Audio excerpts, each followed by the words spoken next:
BYU and Colorado play the most important bowl game of the entire season. Why? Because both the teams will actually play the bowl game, and the Big 12 is dominating the transfer portal. Is your team the reason why? This is Locked On Big 12.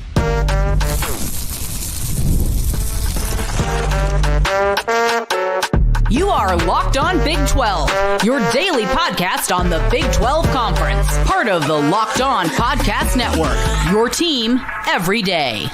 Drake, you got all your holiday shopping done? Absolutely not. Not even close, TJ. Well, one thing that I want to talk to you today about is not holiday shopping. It is the matchup, the Big 12 matchup. Yep. It's really a Pac-12 Big 12 matchup because we're cheating here today. BYU, Colorado in the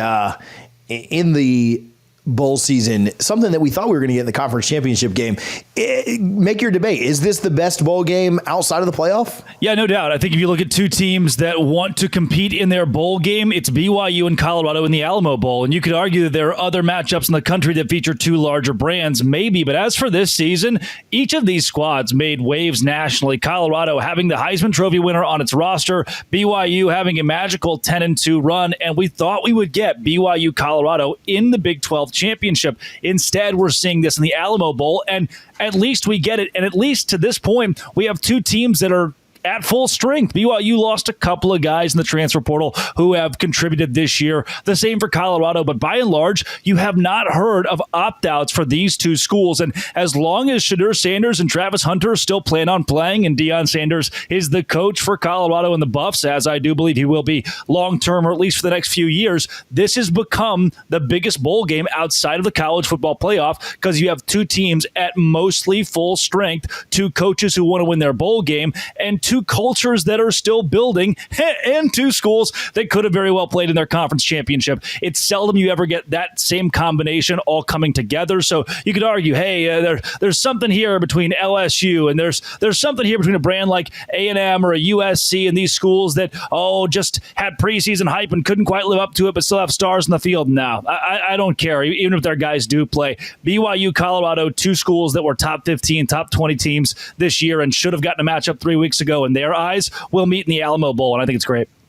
I do want to ask you in a moment about another Big 12 team playing Miami, who also seems to have not a lot of opt-outs, see if I can say the words correctly. I think that one's intriguing too, but again, Miami probably feels a little bit more like they had some expectations not met, some things didn't go their way. But if Cam Ward plays in that game, I still think it ends up being pretty fun. But on this one specifically, the buy-in factor for both teams, not just all the guys playing, the buy-in factor and almost feeling like there's something to prove is probably what distinguishes this game from even that Miami game, where Iowa State will feel like they want to go out and prove something. How much does Miami really care about playing the Pop-Tart Bowl? Like, I think Ward will play, and that's great. That's great for their culture. I think that's a good thing for Miami. Even as a Florida State guy, I can admit that. But how much do they really care? This one, I think both teams will go out and lay it all on the line in a bowl game. That doesn't even happen anymore. Bowl games are losing all of their luster. We don't even, I will watch every one of them, as will you. People don't even care about bowl games anymore.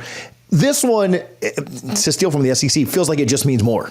Yeah, absolutely. And Deion Sanders, who's become such a figurehead in the Big 12 and all of college football, told the media, my players will play. We don't do opt-outs here. We have the Heisman Trophy winner on our roster. We have my son, Deion Sanders, saying my son, who's our quarterback, who's a Heisman Trophy caliber quarterback on our roster, who will play in the Alamo Bowl. You've got guys who are now entering the transfer portal ahead of the college football playoff, trying to find a new location, a new school, who won't even play in the biggest games in the country. But the Alamo Bowl getting this kind of love from the two head coaches, we knew that BYU, Kalani Sitake, that culture, these guys were going to get out there and most of their players would suit up when the game kicks off. We didn't necessarily know that about Colorado, and Deion Sanders set the record straight. That's what makes it huge. Again, you can argue, well, yeah, Miami's so good and they just missed out, or Alabama's good, they just missed out. LSU or South Carolina, these SEC teams, they don't care. Their coaches don't care. Their players don't care. And when they lose their bowl game,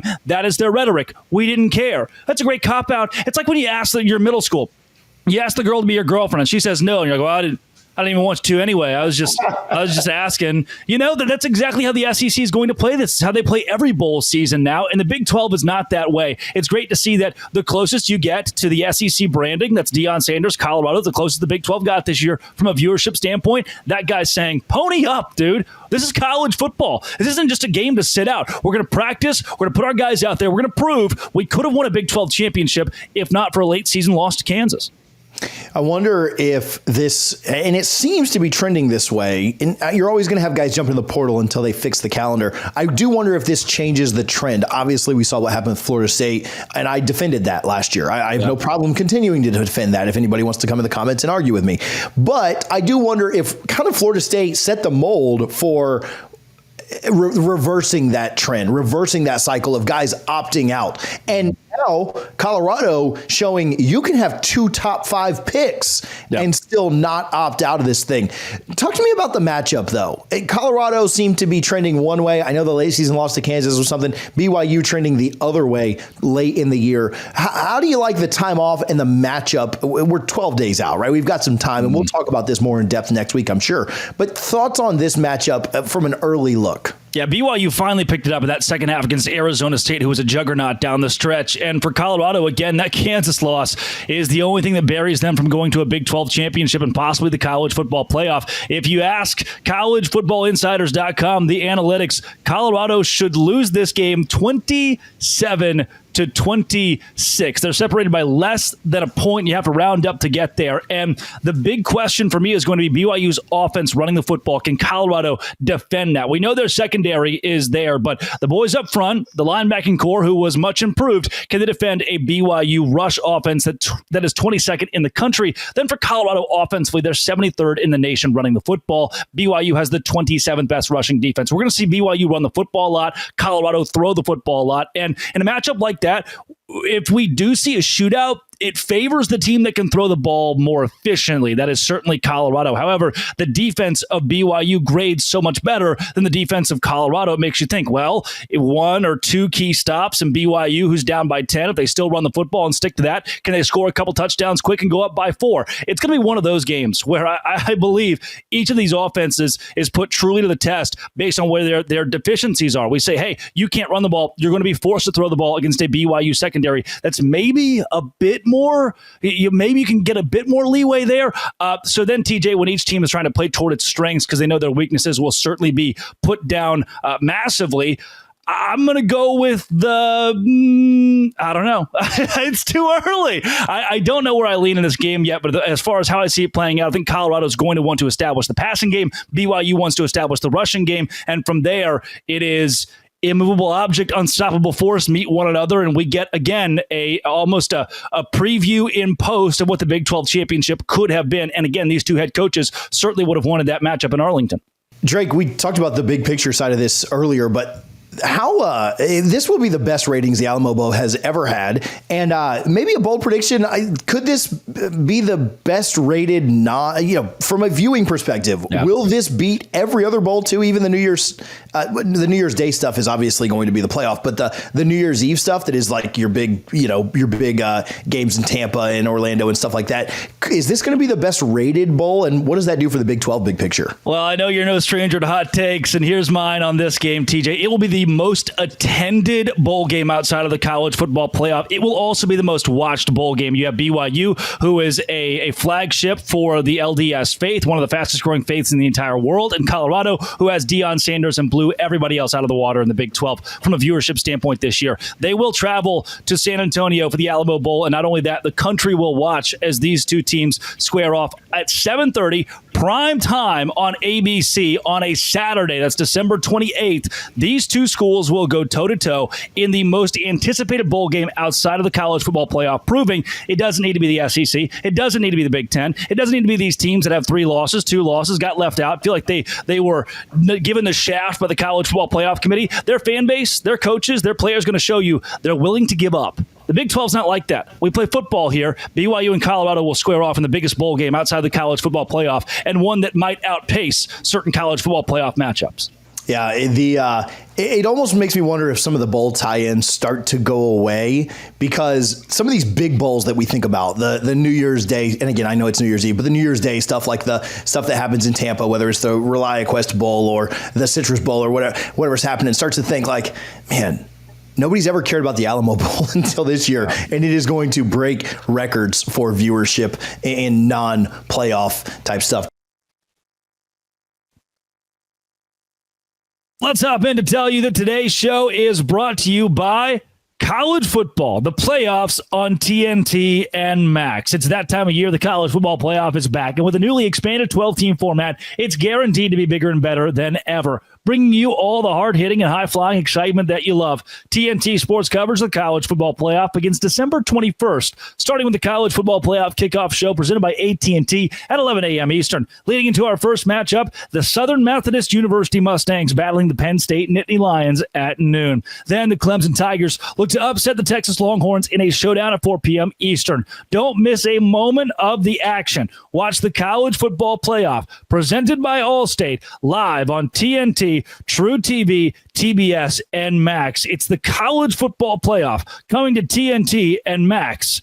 College football playoff. Don't want to miss this. Drake, the Heisman Trophy ceremony went down exactly like you and I predicted it would. And certainly Travis Hunter was deserving in our minds. Was there controversy? Should Ashton Jeanty, like people are saying like, oh, Hunter only got this because of the primetime effect. It was part of the story. He wasn't as deserving. Jeanty should have got it. Deion Sanders, this, that, and the other. What are your thoughts on the way this went down? Was there any controversy here? Yeah, certainly a lot of controversy, TJ, and it usually be like, oh yeah, rightfully so. It's hotly contested and competitive. No, there shouldn't be a question of the best player in college football. The Heisman Trophy is not the best player on one side of the ball. It is overall who is the best player in the country. You ask any head coach, would you rather have one elite level, high level, best running back in the country, or a top 5 wide receiver, arguably the best wide receiver, and a top 5 cornerback who are the same player? When I ask you who is the best overall player in college football, it's the guy who was a menace defensively that quarterbacks avoided, and a guy who, the same guy, was a menace as a wide receiver who was a big target on the scouting report for opposing teams every week. This should not be a question. Yes, any other year, Ashton Jeanty is right there. And it's tough to have to boil it down to Jeanty playing Nevada or San Jose State. I always hate bringing up schedules, but by and large, Travis Hunter plays that schedule. He's a 1,500-yard wide receiver. Hypothetical, of course, but we're looking at a kid who's doing something that no one has ever done in the modern era of college football, and that's play at this elite of a level on both offense and defense. Should he be hurt by the fact he didn't play defense, right? That kid could never have known he needed to play defense this year to win the Heisman. No. He did what every other Heisman Trophy winning running back has done, and that's played damn good running back. But Travis Hunter did more than that. And because of that, no shot to Jeanty. There is one clear Heisman Trophy winner. Didn't take a propaganda train to give us the best player in college football. It just took Travis Hunter being the best player in college football. It's such a cool story, too. And I don't know how much you remember this. I'm sure you saw it shared afterward. But on Hunter specifically, and just giving him his flowers, he got a lot of, I don't know if it was hate or just people laughing or saying that'll never happen. But the Old Takes Exposed account on Twitter had an absolute field day when he committed to Colorado and he put Heisman loading as his kind of tagline that Hayes Fawcett tweeted out for On 3. A lot of people had a lot of laughs at that. And it ended up that Travis Hunter got the last laugh on that. Now, his humility didn't let him get up there and say, I told you guys so, and this was going to happen. But a pretty cool story to be able to watch that play out. And whether you like it, love it, hate the Deion stuff, whatever, a pretty cool way for it to all play out. Absolutely. The underdog aspect of this is taken away, and it sounds so weird, TJ. I get it. The comment section already. What do you mean underdog? 5-star play. He went to Jackson State. The kid went to a tiny HBCU to play for a head coach who had never been a collegiate head coach, and then followed that same guy with his sons to Colorado, the university, Colorado itself, taking a chance on Deion Sanders, and ultimately Travis Hunter saying, you know what? Fine. I'll trust you. If this is Warren Sapp, if this is Ray Lewis, some of these guys we've heard in talks about being a head coach in the college football ranks, do you trust that guy to go play at HBCU as the number one player in the country? How are you going to build from there and become the eventual Heisman Trophy winner? Travis Hunter just did that. And so many folks who question, can he play both sides of the ball? He'll wear down. He'll get hurt. There's no way he could be at an elite level on defense and offense, and he did that. And so it's crazy to me that national analysts are willing to come in front of cameras. These $1 million men with these huge contracts and major networks are showing all of you they don't know ball. They just want to give you some poppy take, some big headline, some opinion that you disagree with because it's objective. There's one best player in college football. His name is Travis Hunter. His story is spectacular and goes right along with the Heisman spirit. And anybody telling you different is just telling you that so that you click on their video or try to watch more of their stuff because they are wrong. They know they are wrong. There is one guy who deserves this trophy. It's Travis Hunter. And that's it. That's all. All of the national media that's pushed back on this, it's shameful that they're given opinions and a platform to spew stuff like that against a kid who's, as we know, a very good character player and somebody who did it all, truly all for his football team this year and will do it again in the Alamo Bowl as the Heisman Trophy winner. I've got a hot take for you, and I want you to grade it and give me your thoughts. Don't you dare say that Ashton Genty should have won the Heisman, TJ. No. I'm not getting that hot. As many people think that the only reason Hunter won is because of the Deion effect, the Coach Prime effect. That's their take. I think that hurt him now it didn't hurt him in costing it, but I think it hurt him as much as it helped him.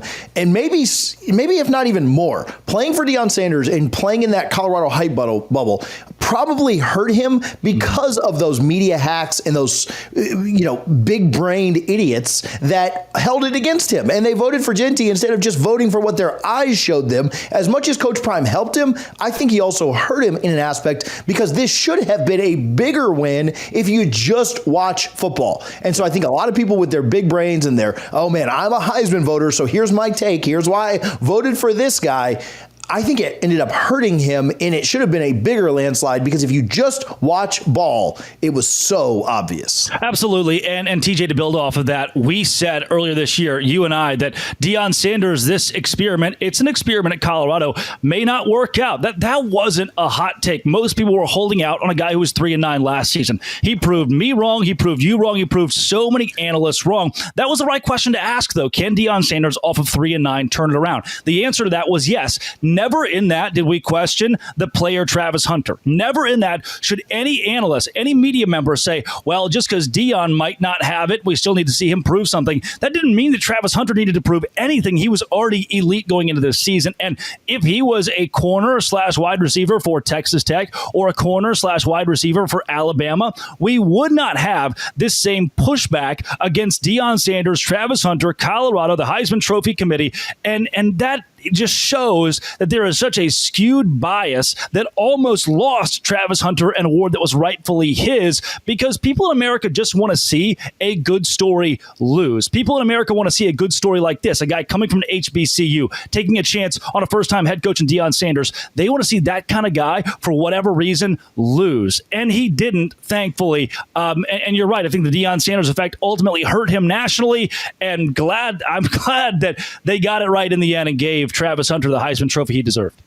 It's people just hate greatness, whether it's Kalen Clark, whether it's LeBron James, no matter who it is, people just hate greatness. And so I think that's just part of our society, and that's people are jealous, people, whatever their reasoning for it is, but it's not uncommon. It's not just Coach Prime. It's not just Travis. It's not just, and you can list all those other people, and people love to hate on that. Right. And they love the underdog, right? Like, so they love, and Travis is certainly an underdog kind of in that path he took, but they just don't want to see. It's the same reason they hate out Alabama, and they hated Nick Saban, and they hate Georgia now, and they want Texas to lose because of that brand. And they hate greatness. And so to me, it kind of falls in line with that, and it makes sense. On Travis specifically, though, the thought that I have, though, is the comeback. I keep, honestly, and I haven't seen an award given out for this, and so, again, light me up in the comments if this has already been given out or anything, but could he not have won Comeback Player of the Year, too? Going down with the injury and having kind of the fall off that he had last year due to being hurt. He was playing at an insanely high level at the beginning part of last year, and he did somewhat toward the end of the year too, but a lot of that gets lost in the fact that they kept losing games. But going out with the injury and having to come back from that and being somewhat limited, and then coming out and putting it together and taking care of his body the right way, and making sure that he was physically able and strong enough to play on both sides of the ball. I think a lot of people thought, man, he ain't going to play on both sides of the ball as much as he did last year because he can't do it and stay healthy. And so not only the Heisman, not only the best player, I think it's like a comeback story for the ages, just the fact that he was able to do it again and then do it better than he did in 2023. TJ, I would love to give a long, drawn-out answer to that, but there's one thing that I need to point to prove your entire point, plus 4,000. His odds preseason to win the Heisman were plus 4,000, worse than Cam Ward or Jackson Dart. This was a kid that nobody believed in this season for some reason. He was the number one player in the country, a 5-star kid, plus 4,000, and he just took home the Heisman Trophy. Pretty insane. And again, Jeanty, great year. I'm a huge fan of Ashton Jeanty, and I hope that he wins his second round matchup because that would just be fun. Yeah. I'll root for that kid forever. But I think the Heisman Trophy voters, they all got it right. And it was cool to see his acceptance speech. He's such a great kid. Yep. He literally embarrassed my favorite team on National Signing Day a few years ago. And I still am scarred by that. And I still found myself rooting for him all year. And I will root for him forever. So anyway, great story. And I think they got it right. And, if you don't agree with that, then let me know in the comments. Going to pop in and tell you today's show is brought to you by FanDuel. FanDuel is America's #1 sportsbook. It's exactly where I go to tackle the NFL and college football, all the action with FanDuel. Right now, new customers can bet $5, get $150 in bonus bets if you win. The FanDuel Sportsbook app gives you everything you need to place live bets on the NFL all in one place. Get a hunch in the middle of a game. Check out the latest stats, view live play-by-play, so much more. Visit FanDuel.com to join today. Get started with $150 in bonus bets if you win your first $5 bet. That is FanDuel.com. Never waste a hunch. Make every moment more with FanDuel, an official sportsbook partner of the NFL. Use FanDuel today if you feel like you have a hunch that Arizona State will win the national championship and win the entire college football playoff. You can make that future bet at FanDuel.com today. Today's show is also brought to you by Prize Picks. Download the Prize Picks app today. Right now, Prize Picks is the place to bet real money and get real money on sports action. With over 10 million members and billions of dollars in awarded winnings, Prize Picks has made daily fantasy sports accessible to all. You pick more or less, that is, on at least two players for a shot to win up to 100 times, 1,000 times your cash. Run your game all season long at Prize Picks, America's #1 daily fantasy sports app. So make the holidays bigger and brighter with Prize Picks, the best place to get real money action while watching your favorite sports. You can now win up to 1,000 times your money, and Prize Picks offers MasterCard for quick and easy deposits into your account this sports season. I've had a great experience with Jared Goff. More than 230 passing yards, and Saquon Barkley, more than 1 touchdown. That is pretty darn good. Download the app today. Use code LOCKEDONCollege to get $50 instantly. $50 instantly after you play your first $5 lineup. Download the app today. Use code LOCKEDONCollege to get $50 instantly after you play your first $5 lineup. Prize Picks, run your game. Again, it's Prize Picks. Visit them today to run your game with Prize Picks. Drake, the transfer portal on absolute fire. It's been open for a week now. And the Big 12 making some big moves, making some big splashes. But before we talk about guys that are joining new programs, we've given Kenny Dillingham and the boys a lot of love. No projected starters jumping out of the Arizona State machine or jumping anywhere else from the Sun Devils. As much as we give love to guys joining new programs, Kenny Dillingham doing it off the field too. Now, again, they have a playoff game. The guys are getting ready to go and play too. So we'll see what happens afterwards. But Arizona State not really projected to lose much in the portal. Another crown in the hat of Kenny Dillingham. Yeah, they're only growing. They're only getting better guys coming into Arizona State to play football. Just landed another blue chip receiver out of Clemson.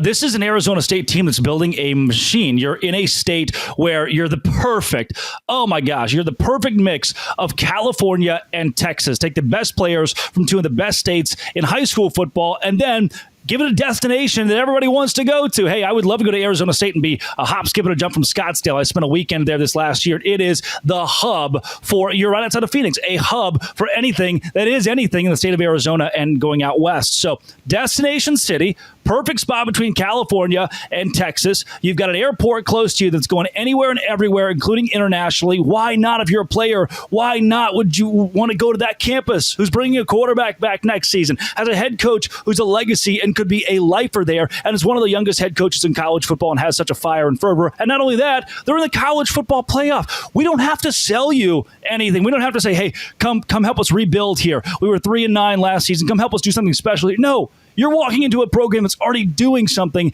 monumentally special. Now you get to build on that. I know I'm mentioning more so why players would come there, but that's the same reason you wouldn't want to leave. Stick it out with your quarterback. Stick it out with your head coach. You've got an opportunity at Arizona State, whether you're a 2-star player or a 5-star player, to walk in next season and have a shot at a national championship, the same they do this year. That's a very good spot for Arizona State to be in, and I think it shows. As many people dislike Kenny Dillingham for some of his outbursts this season, the kids love him. The kids want to play for him. And when you're a coach and that is how you're described, I don't care if Jimmy 2 Cents on the internet doesn't like me as long as my players are staying put. And that's the case for Dillingham right now. A very interesting aspect of that is people have talked about that Clemson transfer, and I don't know how big of an impact this would have, but that would be a lot of fun if it kind of gave Arizona State a leg up in their second round matchup if Clemson was able to somehow get past Texas. So we'll see what happens there. Who has impressed you the most so far in the portal in the Big 12? Kansas and Texas Tech are both up there. Houston's doing a lot of good work right now. I'm going to lean Texas Tech, though Kansas has brought in a good chunk of solid commits.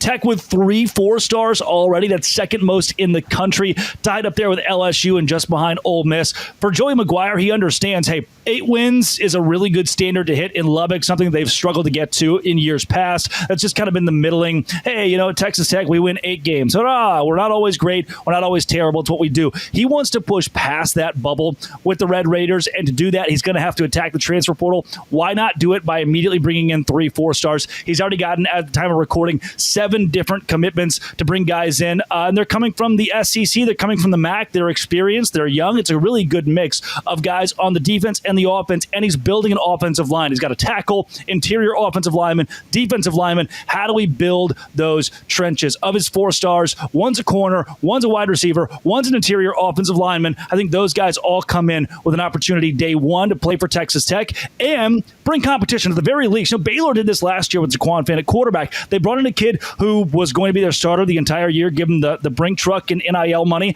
and then he wasn't very good. But it created such competition that the backup, Sawyer Robertson, had to perform. And from there, he became the top 5 quarterback in the country in QBR. So for Texas Tech, could we bring a kid in who competes for a starting job, and that competition makes us better as a program? The answer is yes. They're doing it right now. Texas Tech, Kansas, Houston, those are the 3 big ones already that stand out. But Iowa State, they brought in 2 wide receivers who were pretty darn good, and the second they stepped on campus, they canceled the rest of their visits and said, we're coming here, we're doing it together. One of those coming from UCF. I like where the Cyclones are too. What about some quarterbacks that there were some rumors or some thoughts that they might jump into the portal? Do you think that, I'll just ask you straight up, do you think Avery Johnson and Jalen Daniels both stick with their programs? Absolutely. I do not see Jalen Daniels at this point leaving because his season last year was so tumultuous. Now we'll have a new offensive coordinator. Coach Z has been promoted as Jeff Grimes has gone to Wisconsin. And Avery Johnson at Kansas State, kind of the same. The New York Post had him as their Heisman pick, and he didn't live up to that hype. I watched him live this year, and 1 out of every 3 passes he threw into the student section. And then another 1 out of those 3 passes, he's putting a dime, splitting 2 defenders 40 yards down the field. And you're just wondering, Avery, can you do one of those things more consistently than the other? So he would have opportunities in the SEC and the Big Ten. And we argued last offseason that the transfer portal had become this minor league. The Big 12 could become a minor league for the SEC to poach the best players. That's not what's happening right now. And Avery Johnson will stay put. Jalen Daniels will also stay put at Kansas. Those 2 guys, each in the same state, the Sunflower State, will lead their schools next season. I firmly believe that. And both of them will have a lot to prove because they're 2024, though it did go well, didn't go as well as they overall wanted it to. Can't do a portal video and not talk about Coach Prime in Colorado. And we've saved them for kind of the end of this video. Certainly expecting them to make a pretty big splash. Caden Salter, Liberty quarterback, potentially looking at Colorado and Syracuse, a big battle there. Are you expecting, obviously the answer is yes to this, but how big of a splash, maybe is the better answer or question, do you expect Colorado to make? They won't. 43 players out of the portal last year for Colorado, 45 who left, 43 who came in, and Colorado will not do that this year. They will instead make bigger splashes in smaller amounts. This isn't a roster overhaul. Deion has finally built what he wants in Boulder and can build around the pieces he already has. For the Buffs, they can be much more selective going into next season, so the splash won't be near as large, won't be near as wide, but it'll be even bigger in terms of how big those names get, how big those recruits are, the amount of stars next to their name as well. For now, TJ, Colorado has just one commit at the time we're recording. That will certainly go up, but I think it already shows the pace is going to slow for the Buffs because Deion has what he wants in Boulder, and that's not a bad thing. BYU and Colorado both, who are again meeting that Alamo Bowl, have combined for just one commit out of the transfer portal so far. So things will slow in Boulder, but I don't think that means the quality of football will go down, and I do believe that the bowl game that Colorado is sold out for does take some focus away from the transfer portal. So Deion will be there later on. I think he's put a bug in the ear of the kids he really wants. And at this point, if I'm anybody in the country and Deion picks up the phone, I'm going to answer it, at least hear him out. That will be the case. He may grab toward the end of the portal some of those bigger names who are holding out. As for now, though, a lot of focus on that bowl game and a lot of focus on building around the roster he already has with the young guys he got out of the portal last season. Is there anybody else in the Big 12? We've talked about Texas Tech. We mentioned Iowa State briefly. We talked about Arizona State, BYU, Colorado. Is there anybody else in the Big 12 that you could see kind of making some splashes and making some moves that kind of take them to the next level? Maybe like a Kansas State or a Kansas that maybe underwhelmed this year, but just thoughts on teams that here as the portal continues to go on may be pretty active and may kind of propel themselves up to competing in the Big 12 next year. You know, TJ, I look at schools like Baylor and see them as a team, and TCU even as well, who need positive attrition. We need a couple guys to leave. That's going to be the case at even a Kansas State, possibly, or a Kansas. Hey, we need some guys to get out of here that were either toxic in the locker room or just weren't going to contribute, weren't going to create the aforementioned competitions. But when you look at schools that need an overhaul, they need transfers, Oklahoma State and Utah stand out immediately. You and I talked a couple weeks ago. Mike Gundy is so firmly on the hot seat right now. Call the fire station. That guy needs some help, and help in the form of not just coordinators, but also new players in Stillwater. He hasn't been a huge portal guy. He's trusted his recruiting from the high school ranks. He's going to have to do it this season to create competition and bring in better players. Then for Kyle Whittingham at Utah, they've seen a mass exodus. So far, a lot of players. I'll talk about later on this week on my show, how many have left for Utah and how many are positive attrition, and others that could have been stars later on that are exiting right now. And also, BYU is ready to poach a lot of those kids. That creates an interesting dynamic out there in that state. For the Utes, though, they got 4 commitments so far. 2 of them 3 stars, the other 2 not really ranked by 24/7. They're going to need to pick it up in the portal because they're losing guys hand over fist, and they were 5-7 last year with the Big 12 championship roster. And is Cam Rising coming back? They maybe have the most questions of any school this offseason. Utah needs some real help, real overhaul out of this portal offseason. Drake, I know you're breaking down the portal, almost daily, I'm sure, on your channel. You mentioned that, but where can people follow you? Where can they find your work to get more of that? Yeah, at Drake C. Toll on Twitter or at LO Big 12 on the same platform. And then wherever you find your podcasts and on YouTube with Locked On Big 12.